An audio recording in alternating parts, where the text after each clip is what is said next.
Bom dia, pessoal. Vamos começar nosso segundo tema da unidade 2, que trata da abstração em linguagens de programação. Então, nós vimos nas últimas duas aulas o tema de abstrações procedimentais e, a partir da aula hoje, nós vamos iniciar o tema importante, da abstração de dados. Então, a gente vai começar falando sobre pacotes e encapsulação em relação a essa questão da abstração de dados. Vamos falar de tipos abstratos de dados. Vamos falar de classes, subclasses e herança.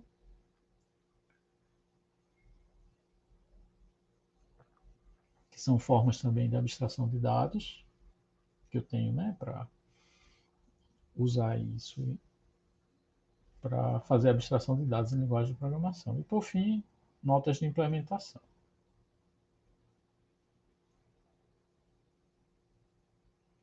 A gente vai começar falando aí dos pacotes, né?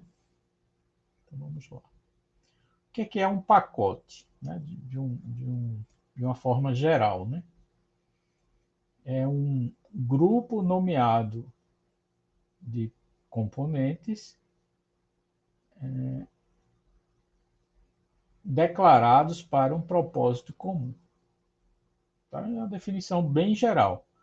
Então, nós temos alguma forma de agrupamento de identificadores que são declarados para um propósito comum. E esse agrupamento, por sua vez, ele tem um nome também, ele é também declarado, né? O que eu posso declarar, então, nesse pacote, nesse agrupamento aí de componentes? Posso declarar tipos, constantes, variáveis, procedimentos. Em princípio, tudo aquilo que possa ser declarado, eu devo poder declarar em um package, inclusive outros pacotes, né? Então, a gente vai começar os exemplos na linguagem ADA. Quando a gente passar para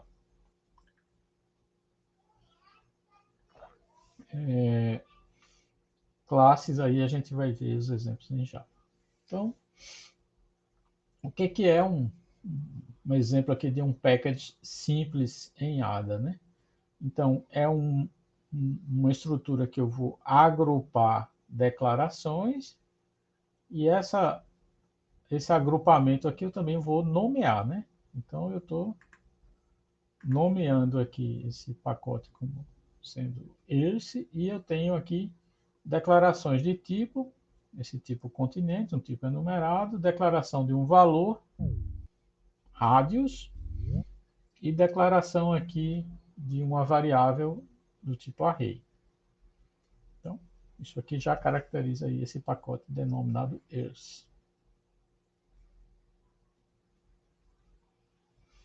Então, esse pacote, como ele é uma declaração que contém declarações, quando ele é elaborado, eu vou produzir um conjunto de binds que eu vou poder importar em outros pacotes. Então, esses binds produzidos vai ser esse conjunto de pares aqui. Continente denotando um tipo, rádios denotando o valor, população denotando uma variável array. Então, esse conjunto. Aí, o que é que esse pacote aí abstrai, nesse caso em particular? Ele vai abstrair esse conjunto de declarações aí. Tá? Ele vai denotar esse conjunto de declarações. Então, quando eu importo o pacote ears, eu estou importando cada declaração que está no interior dele, né?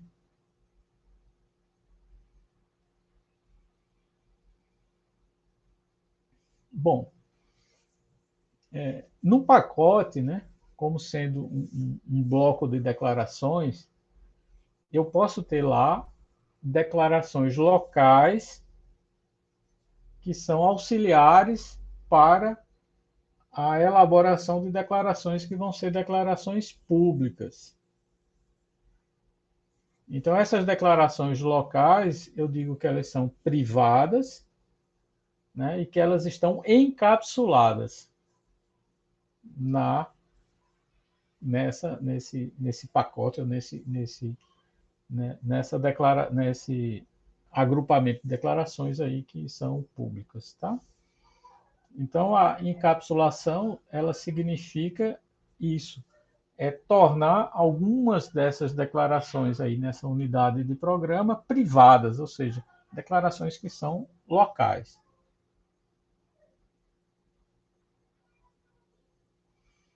E aí existem vários tipos de níveis de visibilidade que eu posso ter, então, numa declaração presente aí no pacote, tá? O componente declarado ele pode ser privado, e nesse caso ele é visível só internamente a essa unidade de programa, esse pacote.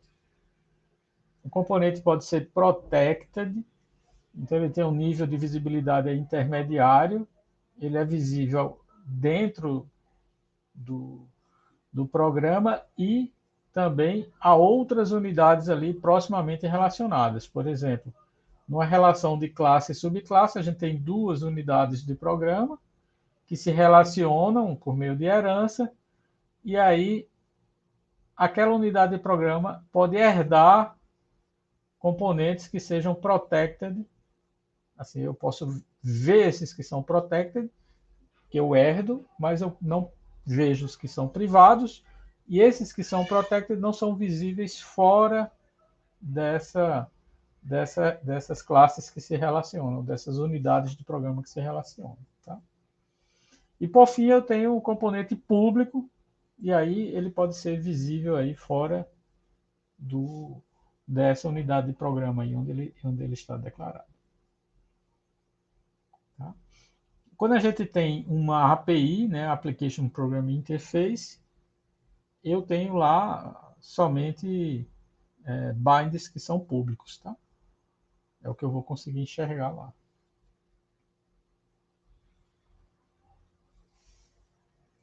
Então, como é que a Ada faz essa separação aí, de modo a que eu tenha, eu, eu especifiquei o que é público e o que é privado, né? Então, a Ada, a linguagem, ela divide a declaração de um pacote aí em duas partes.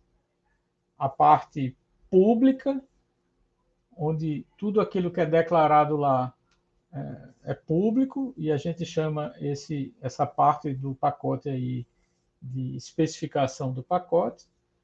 E eu tenho a parte privada, que eu vou chamar aí de package body, o corpo do pacote. E aí tudo que tiver declarado somente lá vai ser considerado privado. Então, se eu tiver uma biblioteca de funções trigonométricas, eu posso fazê-la na forma de um pacote, onde eu vou declarar aqui somente as assinaturas, né, das funções trigonométricas, que serão públicas. Eu vou ter só as interfaces, né, só os tipos, né, e essa parte é a parte da especificação do pacote. E eu vou ter aí uma outra parte, que é o package body, onde eu vou implementar efetivamente essas funções que foram declaradas lá publicamente. Os cabeçalhos foram declarados lá, né, publicamente. Tá? E tudo aquilo de declaração que aparecer aqui, que não aparece lá, vai estar aqui, por definição, privado. Então, essas duas definições, essas duas declarações aqui, elas são locais, só são visíveis aqui, elas são privadas e são auxiliares para a implementação das funções seno e cosseno. Então, quando esse pacote é elaborado, eu só vou, na API dele, né? Eu só vou ter as funções que são públicas, tá? o seno e cosseno, né? Somente as declarações públicas. Tá claro isso aí, pessoal?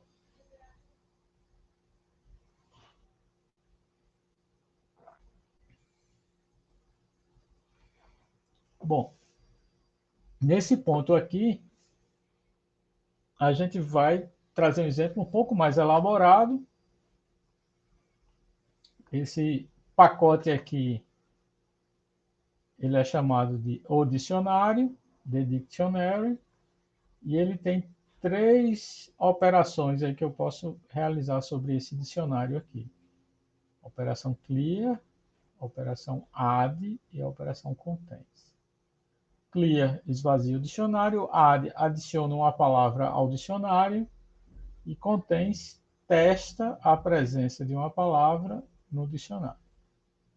Esse dicionário é como um desses dicionários de editor de textos, né? Quando você digita errado, ele consulta o dicionário e se não tiver presente, ele vai sublinhar lá dizendo que a palavra não está no dicionário.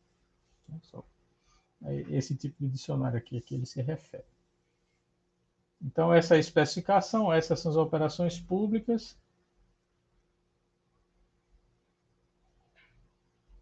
E aqui vem a implementação.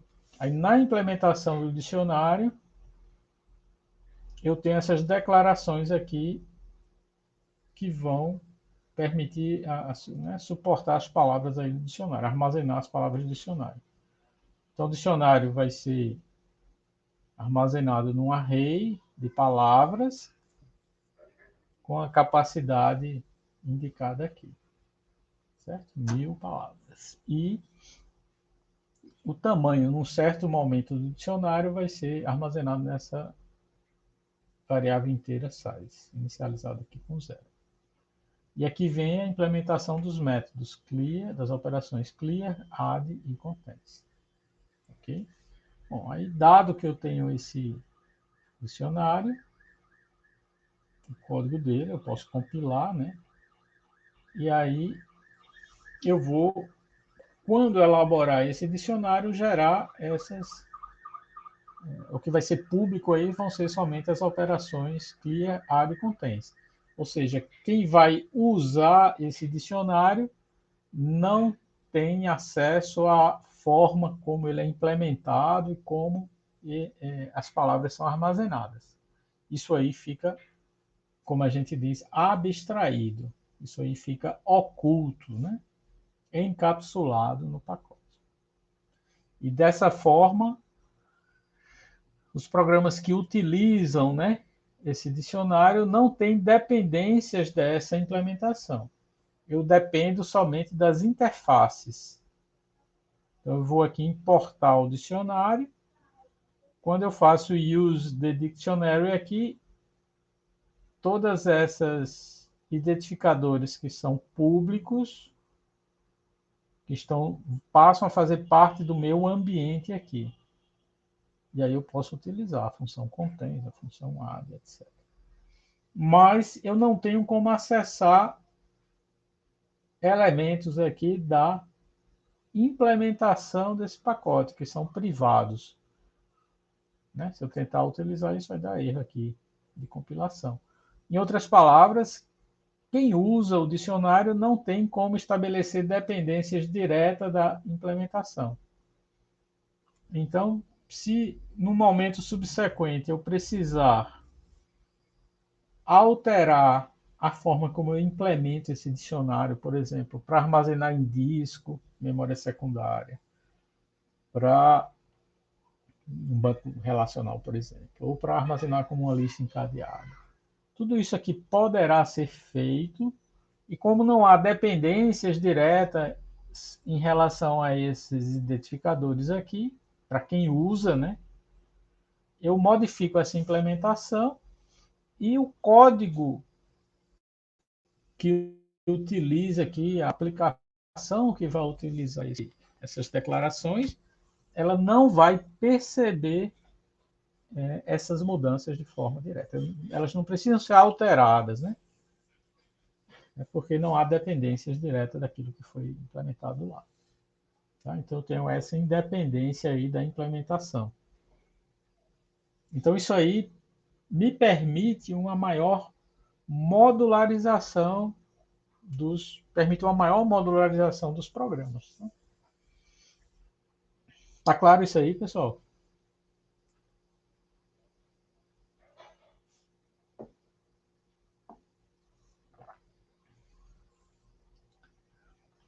Agora eu vou fazer uma pergunta aí para vocês. Esse package aqui, Dictionary, né? Eu perguntar para vocês aqui,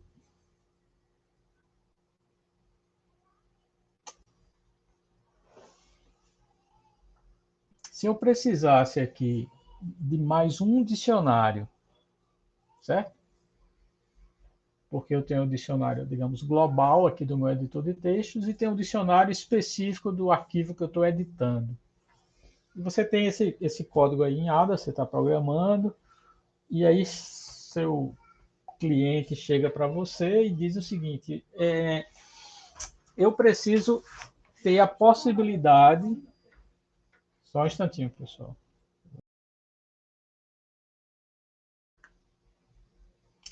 Então, eu pergunto aí para vocês: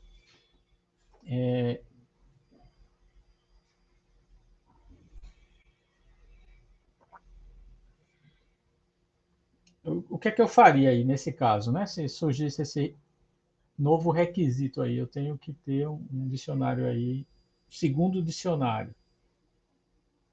Como é que a gente faria?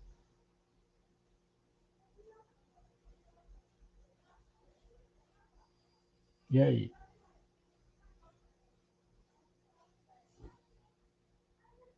Alguém se habilita?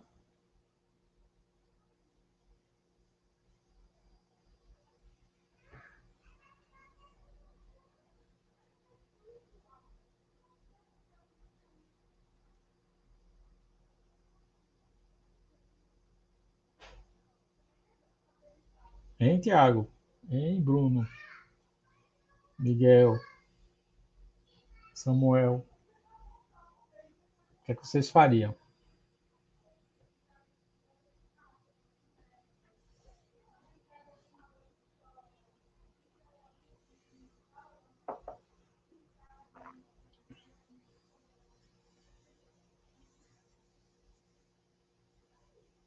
Para solucionar aí essa questão?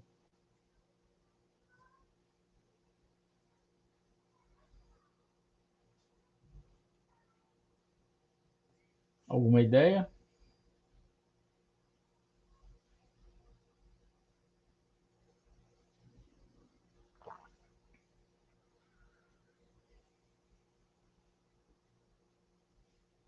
Então, bom, o que é que a gente poderia fazer nesse caso? Né?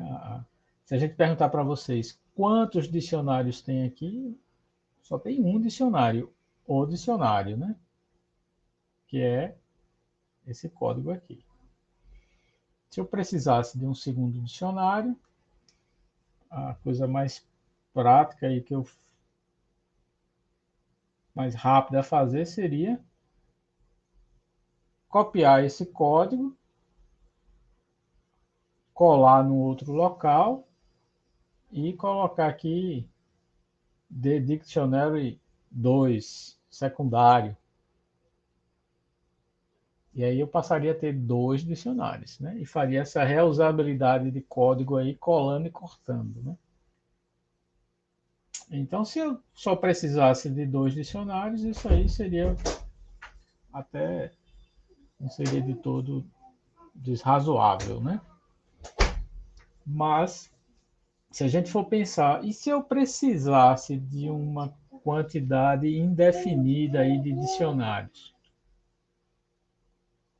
Quantos eu precisasse? E aí, essa solução de colar e cortar, ela não seria viável mais, né? Certo? O que é que a gente poderia fazer nesse caso? Aí eu tenho de pensar alguma coisa como é, eu ter essa definição aqui do dicionário como sendo um tipo, né? De modo que eu pudesse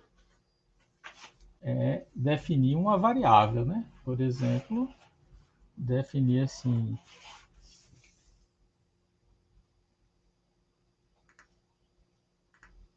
né?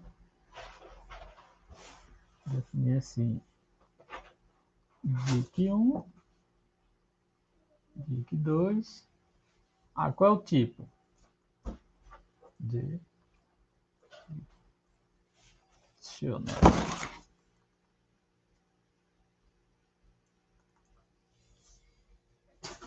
Alguma coisa dessa forma. Entenderam aí?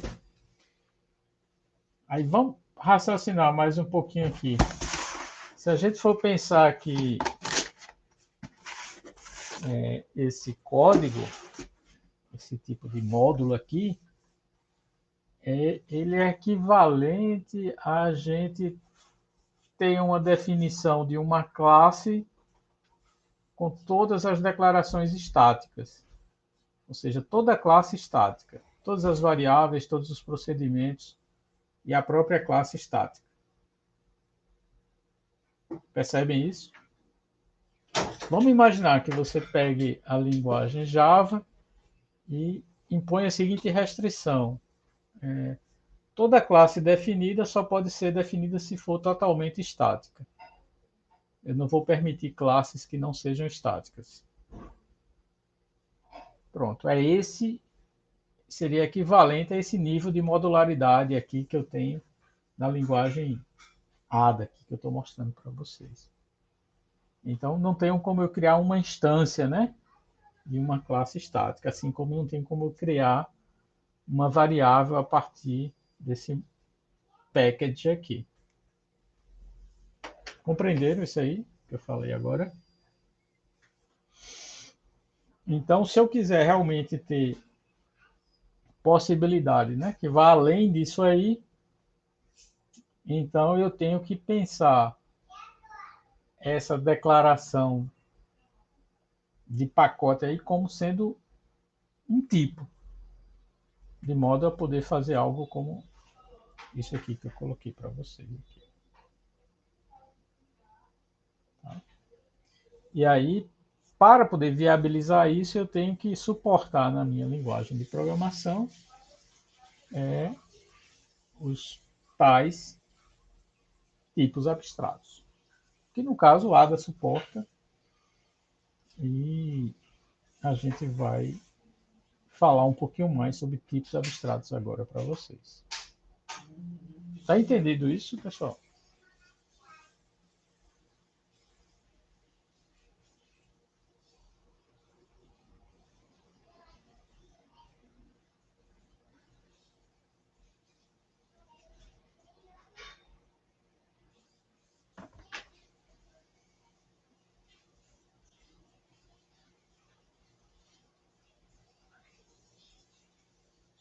Pessoal, vocês estão por aí ainda?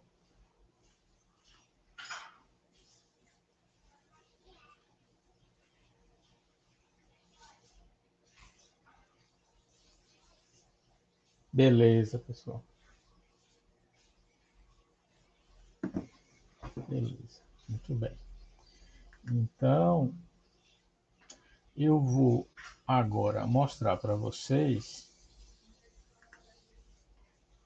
um material aqui específico aqui sobre tipos abstratos de dados. Vamos lá.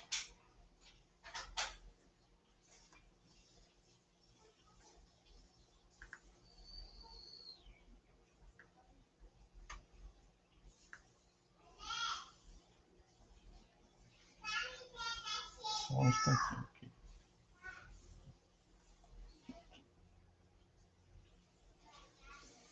Bom, o que é um tipo abstrato de dados, né? Vamos lá.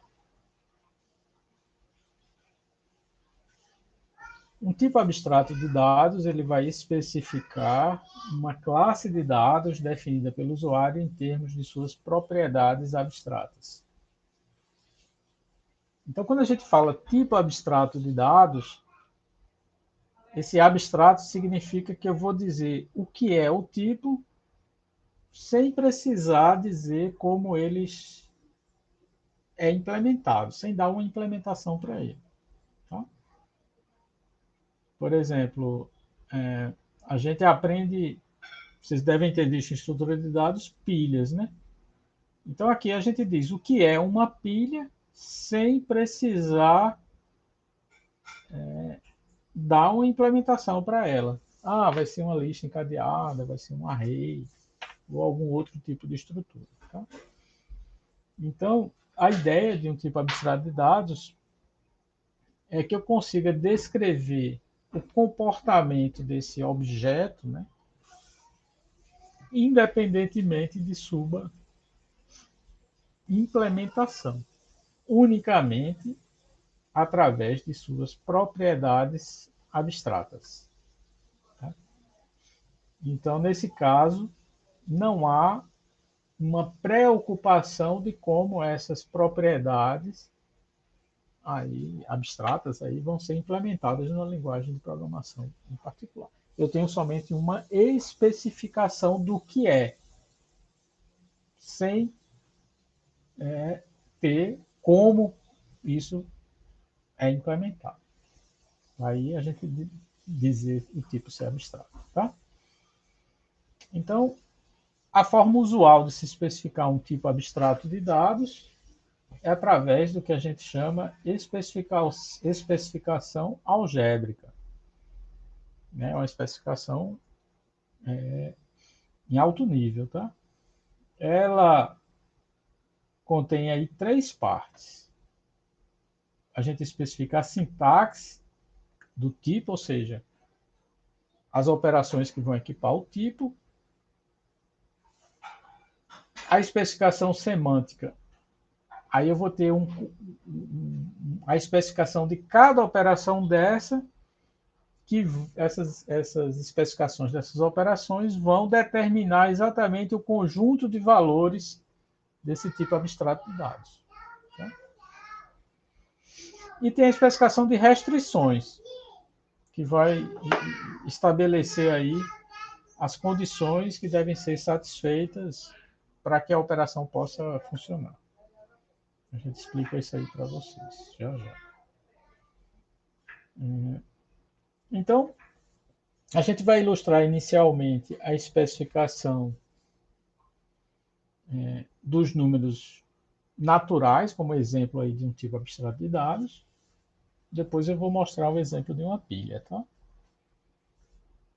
Então, a ideia aqui é que eu consiga especificar os números naturais, tá certo? Sem dizer quem são esses elementos de forma concreta. Apenas utilizando as especificações algébricas. Tá?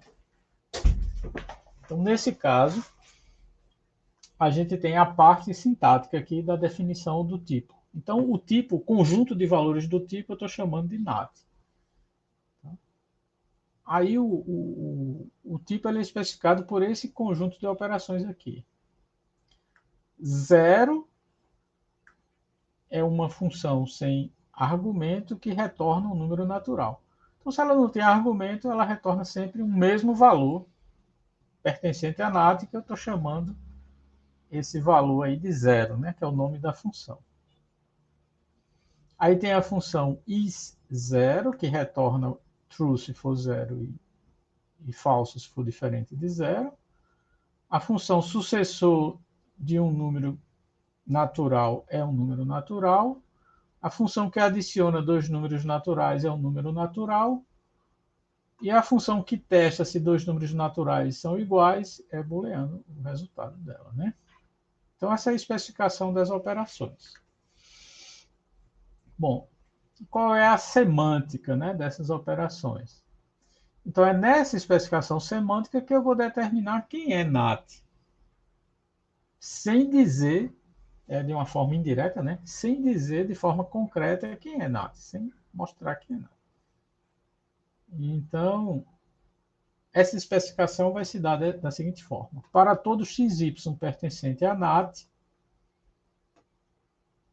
I0 de 0, daquela função sem parâmetro 0, é true. I0 do sucessor de qualquer número x pertencente a NAT é falso. Adicionar 0 a qualquer número y pertencente a NAT retorna y. É o elemento neutro aqui, né? Adicionar o sucessor de x com y é o sucessor do AD de xy. E aí a gente vai aplicando recursivamente, né? Observe que se eu estou fazendo adicionar sucessor, aí eu jogo o sucessor para fora e adiciono o AD de xy, é como se eu estivesse decrementando x, né? Decrementando esse primeiro elemento aqui, né? Porque eu tiro o sucessor e boto para cá, né? Aí, em algum ponto aqui, eu vou tirando até chegar em 0. E aí, quando eu chegar em 0, eu vou substituir a AD de 0 y aqui, né? Por simplesmente y, né? E aí, o nome AD sai da expressão, né? Essa é a lógica aqui. Aí, aqui é a última operação. Igual de x0, if i0x, then true, else false.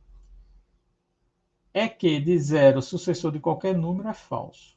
E é que de sucessor de x, sucessor de y, é que xy. Eu vou decrementando xy, né? E aí vai cair numa dessas duas situações aqui, né? Certo?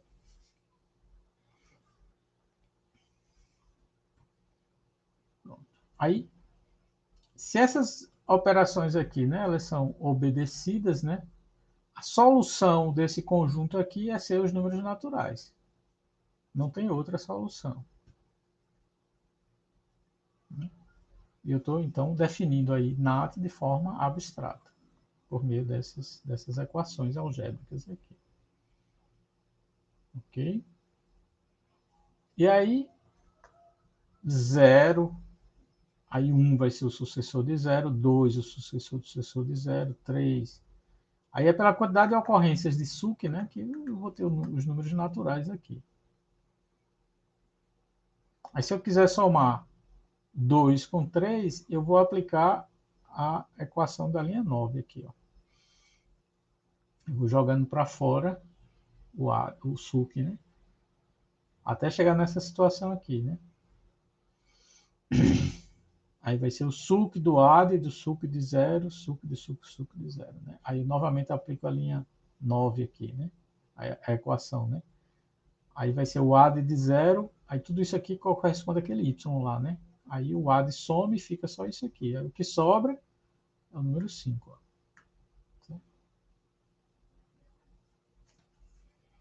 Então, essa é uma definição, um tipo aí bem abstrato, né? Assim, uma definição abstrata dos números naturais.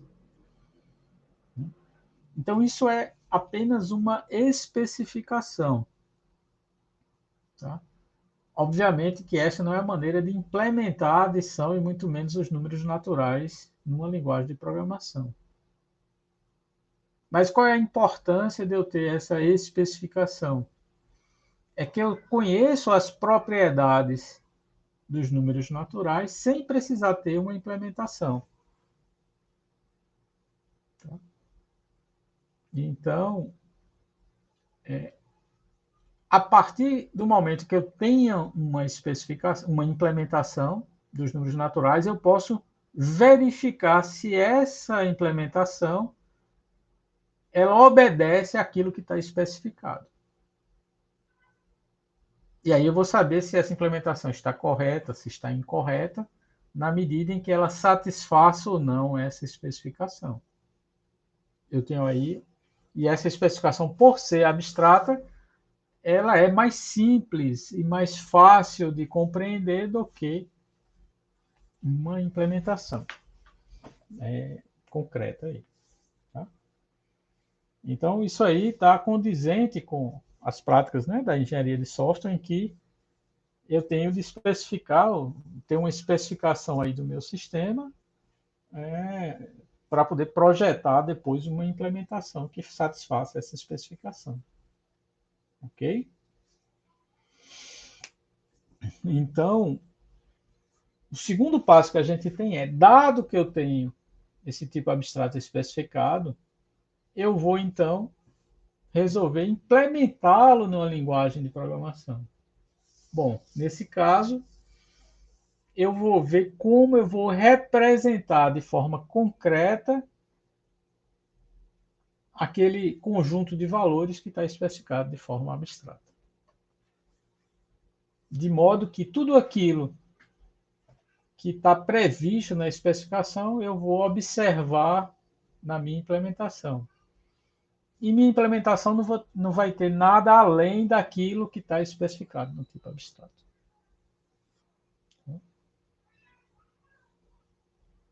É isso aí que a gente vai chamar aí de representação do tipo de dado abstrato. Ok? Então, assim, só a título de informação, lá na linguagem funcional Haskell, né, eu posso especificar de forma direta essas especificações algébricas aqui que a gente está vendo aqui. Óbvio que é com outra sintaxe, mas de forma equivalente. Isso aí é bem interessante, porque essas especificações algébricas aqui elas vão ser executáveis também.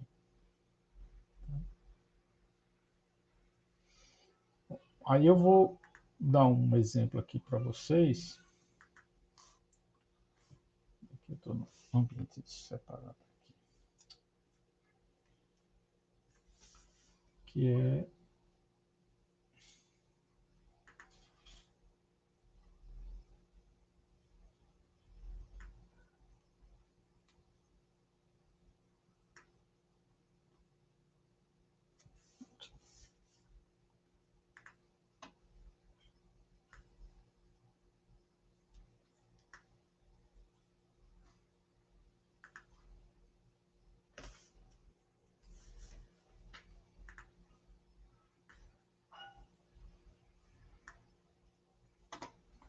então eu vou dar o exemplo aqui para vocês das pilhas.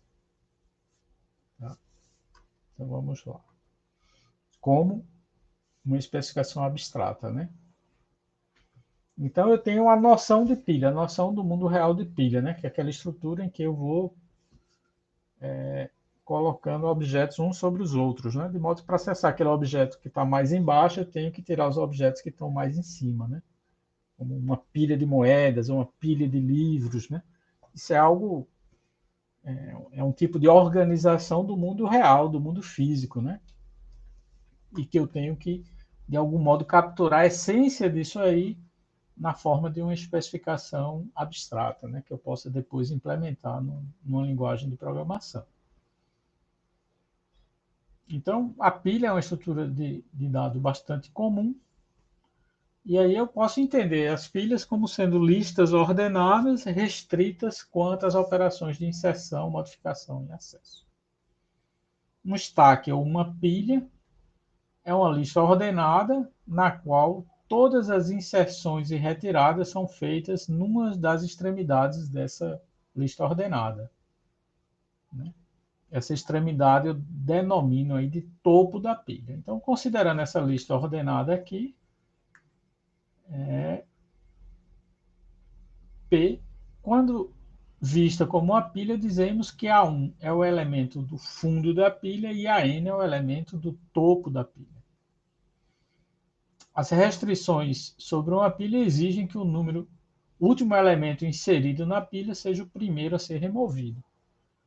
E as pilhas, então, são conhecidas como listas last in, first out. Então, de forma gráfica, né, eu tenho uma representação. E aí esse topo aqui vai dizer qual é o elemento que pode ser visualizado, acessado ou pode ser removido E esse topo aqui vai marcar quem é o elemento de topo, né? As pilhas, elas são utilizadas aí na solução de muitos problemas, né? Nas chamadas de subrotinas, né? De procedimentos, né? Que vão sendo empilhados, né? A gente já mostrou para vocês. Né? Então, eu tenho que armazenar na pilha os parâmetros, né? As variáveis locais, etc. Né?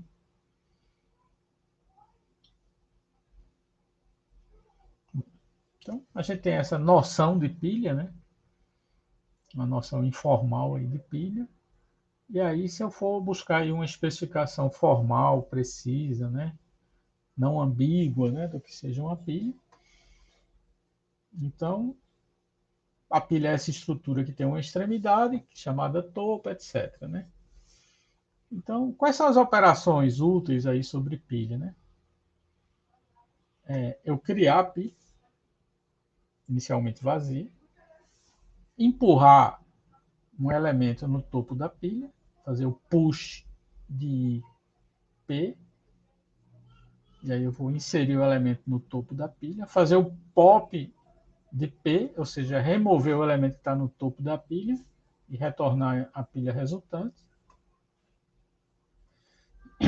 Operação top de P, que somente inspeciona esse elemento e devolve ele, mas não remove. E a operação exempt, né? São essas operações mais básicas. Né? E aí eu posso ter a especificação de uma pilha, uma especificação muito simples. Né? Então aqui eu tenho um conjunto. Então esse conjunto é o conjunto de valores da pilha, né? Do tipo, né? Pilha, ele é parametrizado com o tipo dos itens da pilha. E as operações são essas, as assinaturas, os tipos, né? Create, devolve uma pilha vazia. Push, que insere um elemento do tipo item na pilha, devolve a pilha com esse elemento inserido. Pop, consulta desculpe, remove o elemento do topo da pilha, se a pilha não estiver vazia, e devolve a pilha sem esse elemento. Top, consulta o elemento do topo da pilha e retorna esse elemento, sem desempilhar. E exempt, testa se a pilha é vazia. Então, quais são as operações que eu tenho aqui sobre pilha, né?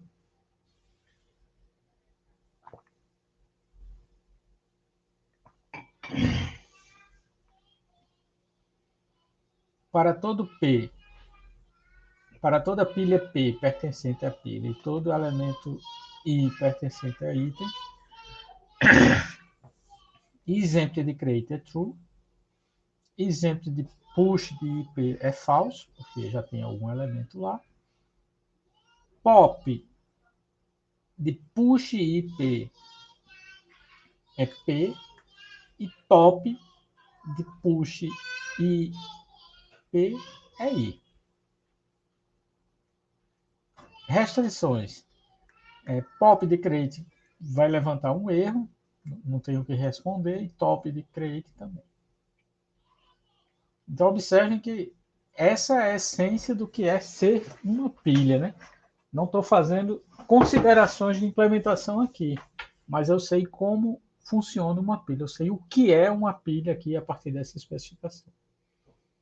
Mas não tem nada dizendo aqui que seja uma lista encadeada, um array, etc.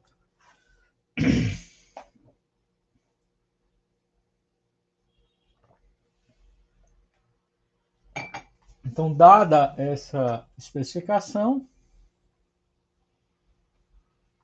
eu vou buscar aqui, né? Eu posso pensar aqui um exemplo de uma pilha, né? Com esses elementos empilhados, né? Aqui é o fundo da pilha, aqui é o topo da pilha. Vou usar push e create para construir a pilha. Essa é uma construção, né? A partir dessa especificação algébrica. Se eu tiver essa pilha aqui e fizer o pop dela aplicando essa operação aqui, pop de push de alguma coisa vai retornar P, Então, aplicando aqui pop de push de E, aí tudo isso aqui vai ser P, né? Aí eu vou retornar isso aqui, a partir daqui, né? Certo? Aí eu vou ter aqui isso, certo? Que é o que a gente esperava, né? Se eu fizer nessa pilha aqui o top disso tudo, né? Aí eu vou ter aqui, eu vou retornar o item que está no topo da pilha, vou retornar D.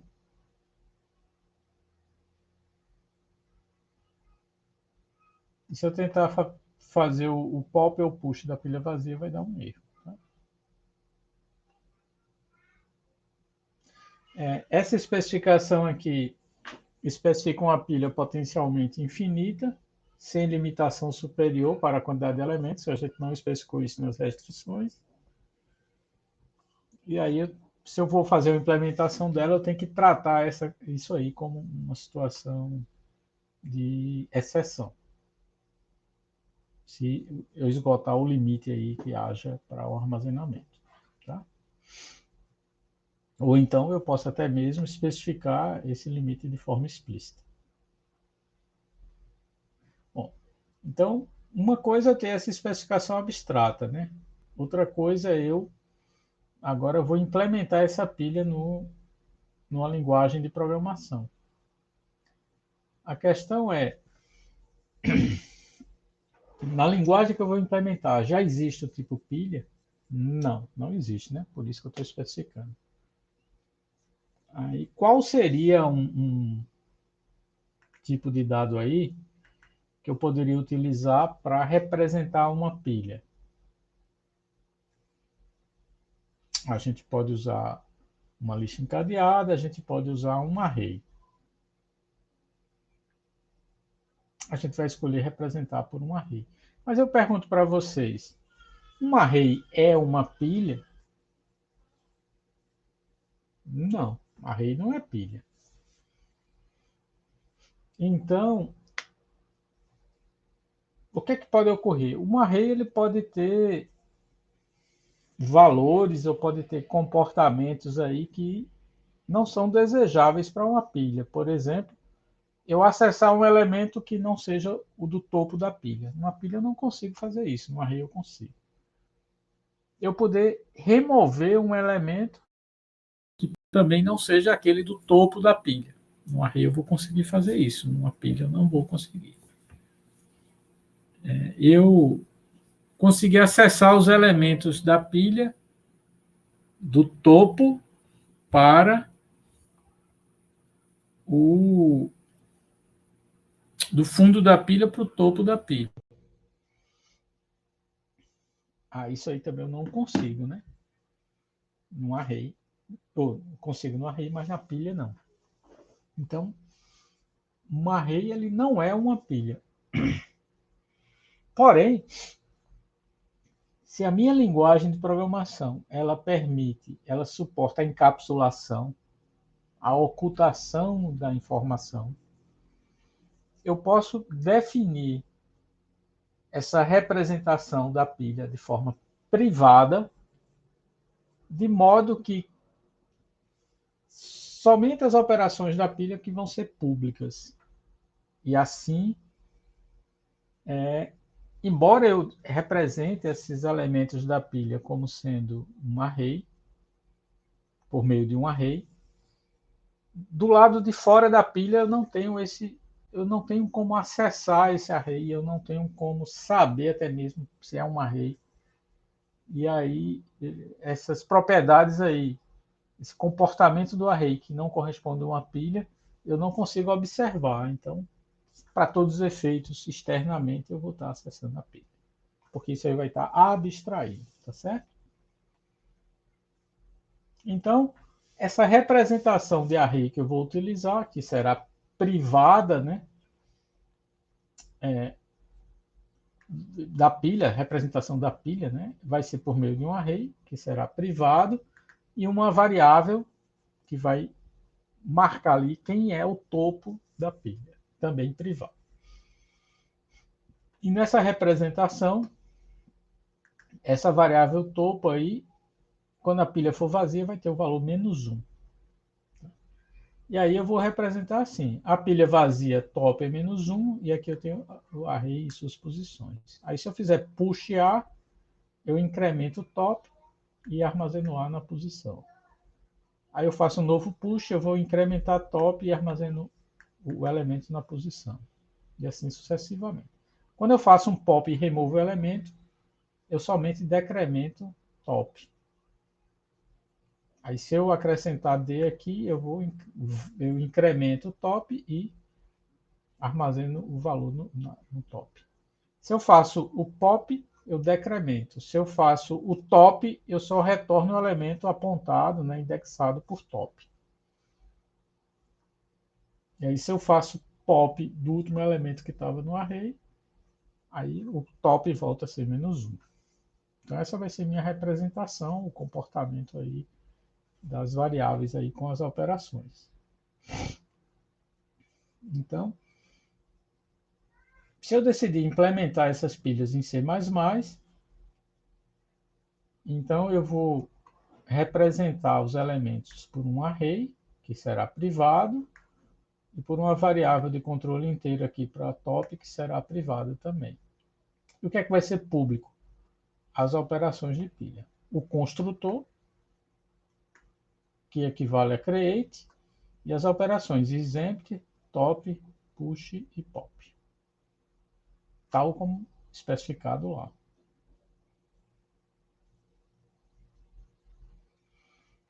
Então, quando eu construo a pilha, eu somente faço top igual a -1, a pilha vai estar vazia.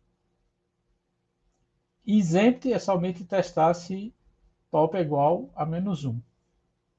Bem simples, né? Top, aí eu checo se a pilha está vazia, eu levanto uma exceção. Se não, eu retorno o elemento do topo.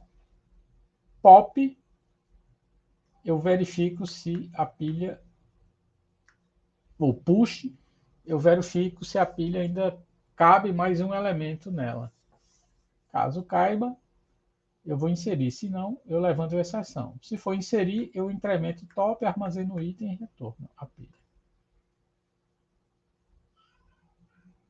E o pop, né? Se a pilha está vazia, levanta a exceção. Caso contrário, eu somente decremento o top. A questão é, embora eu esteja usando um array para armazenar a pilha, né? Todas aquelas propriedades indesejáveis do array, por essa definição ser privada, somente utilizando as operações públicas, né? Dessa implementação aqui, eu não tenho como violar a condição de ser uma pilha. Tá? Então, para quem usa os objetos aí dessa classe pilha, a pilha ela vai funcionar como uma pilha e não há porquê eu imaginar que ela seja uma array, ou seja uma lista encadeada, ou seja qualquer outra estrutura. Para todos os efeitos, ela é uma pilha porque ela se comporta como tal, porque a sua representação ela é privada. Tá? A questão que se coloca agora é: será que essa implementação satisfaz a especificação da pilha, né? Será que o meu programa está correto, né? Então a gente pode demonstrar isso aí de um modo não absolutamente formal, mas de uma forma argumentativa, né? Com a seguinte argumentação.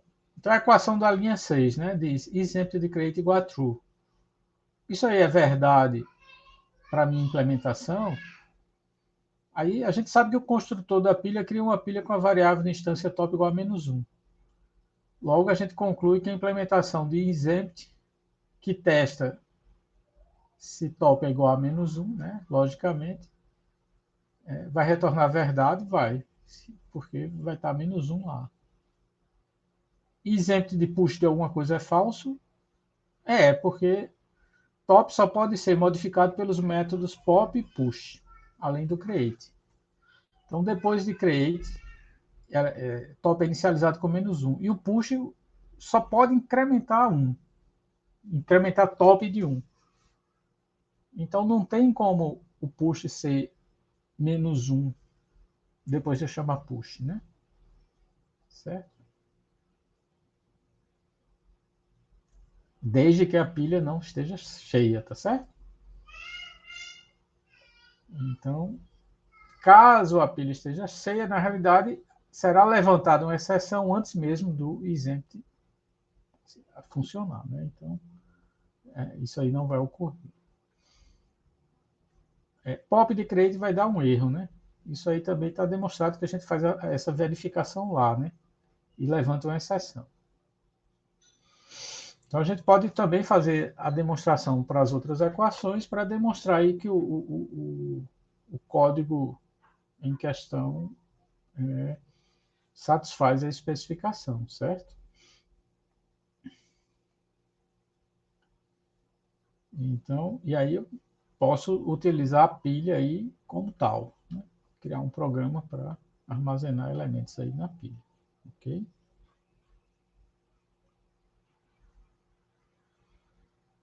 Então, a gente tem essa especificação aí de pilha. O que é importante aqui ficar, né, aí para vocês. Vamos imaginar que eu tivesse a necessidade de especificar um tipo abstrato que armazenasse as datas do calendário. Eu pergunto para vocês, como é que vocês representariam as datas do calendário? Qual seria uma representação típica aí que vocês poderiam utilizar para representar as datas do calendário?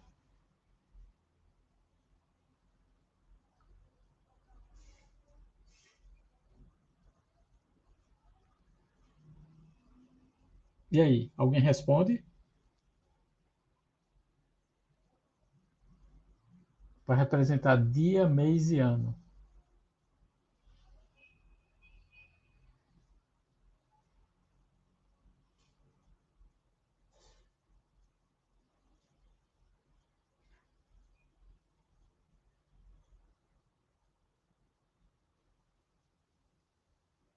Hein, pessoal?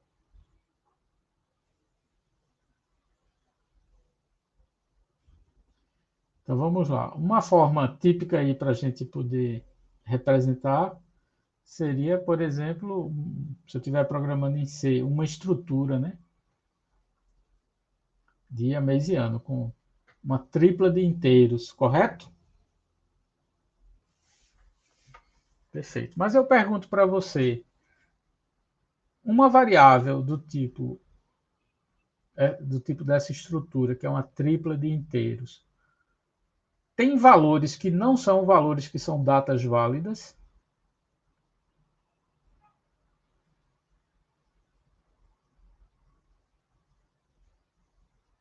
A maior parte dos valores não terá datas válidas, correto? Sim, você pode colocar, por exemplo, um mês 15, que não existiria. Perfeitamente. Mas esse conjunto aí, essa representação não satisfaz. Se eu tenho uma especificação abstrata do que é uma data, o conjunto das datas válidas, né? Como é que eu poderia fazer a implementação de um tipo abstrato correspondente às datas válidas? Aí vê bem, eu poderia construir uma classe com uma tripla de inteiros como variáveis de instância, dia, mês e ano. E aí no construtor dessa classe eu ia fazer, eu quero construir a data tal. Aí eu tenho que fazer new date e eu vou especificar dia, mês e ano. Se você colocar lá 15, Estou terminando aqui, meu anjo. Se você colocar lá 15, você levanta uma exceção. Tá, papai está indo. Diga a mamãe que papai está indo. Você coloca lá 15 e eu levanto a exceção e não deixo construir, certo? Porque a representação é privada. Então, se eu vou permitir a construção de datas que sejam válidas. E mais, aí eu posso fazer uma aritmética de datas, né? Eu posso fazer o quê? Somar duas datas, somar dias a uma data, melhor dizendo, ou fazer a subtração para retornar a quantidade de dias, mês e ano entre duas datas. Posso fazer tudo isso, mas mantendo a integridade do valor sempre recair em datas válidas. Será que eu posso implementar essa classe dessa forma? Posso, não posso? Aí se eu perguntar para vocês, dado isso, o conjunto de dados que efetivamente eu vou poder armazenar, o conjunto de valores que efetivamente eu vou poder armazenar nessas variáveis de instância serão somente das datas válidas. Então, se eu pensar qual é o conjunto de valores desse tipo abstrato, data, que está implementado, esse conjunto de valores são somente das datas válidas. Porque eu vou impor restrições por meio das operações dos construtores, etc., de modo que, mesmo que essa tríplice de inteiros permita o armazenamento de outras coisas que não sejam datas válidas, elas não poderão ser observadas porque simplesmente isso não vai ocorrer. Então, com isso, eu vou conseguir efetivamente, né, ter um tipo abstrato cujos elementos são somente aquelas datas que são as válidas. Ainda que minha representação permita a existência, né, em tese, de valores que não são datas. Entenderam qual é a ideia aí da gente fazer a encapsulação e as operações, e com isso a gente conseguir restringir os valores de modo que eles sejam somente aqueles que são os válidos? Sim, entendi, professor. Perfeito. Então, assim, quando a gente fala em tipos abstratos, não dá para a gente pensar em implementar tipos abstratos em linguagem que não dá suporte à encapsulação de dados. Então, não dá para fazer isso em C, por exemplo. Porque C não tem suporte à encapsulação de dados, à abstração de dados. Então, não tem como ter tipos abstratos de dados em C, a implementação deles, né?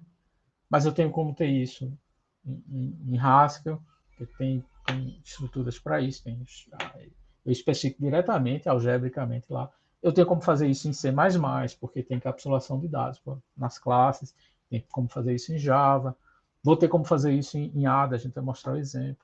Então, toda linguagem que tiver encapsulação de dados e tiver tipos, né, que permita ser implementado com encapsulação de dados ou classes, né, eu vou poder ter, então, implementação de tipos abstratos de dados nessa forma. Né? Então, quando eu vou implementar uma estrutura de dados em C como uma pilha, e eu uso um array e ele não é encapsulado, né, é somente uma convenção a gente entender aquele array como sendo uma pilha. Né? Porque nada impede, né, que eu observe elementos do fundo da pilha, ou que remova um elemento do fundo da pilha, ou que percorra a pilha de forma sequencial do fundo da pilha para o topo da pilha, por exemplo. E violando, né, a condição aí de ser uma pilha. Entendido isso? Então, a gente para por aqui. Eu ainda faço uma revisãozinha disso aí no começo da próxima aula, para a gente dar seguimento aí nos slides, tá? Ok, pessoal? Então, aula será na quinta, né, que a gente vai ter, e na terça-feira teremos prova relativa à unidade 1 e o capítulo 1, né, também. Do capítulo 1 ao capítulo 4, tá certo? Aí, reiterando, a aula vai ser no horário da aula, tá certo?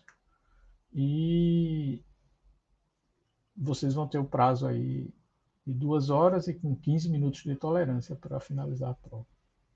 Eu vou parar a gravação por aqui.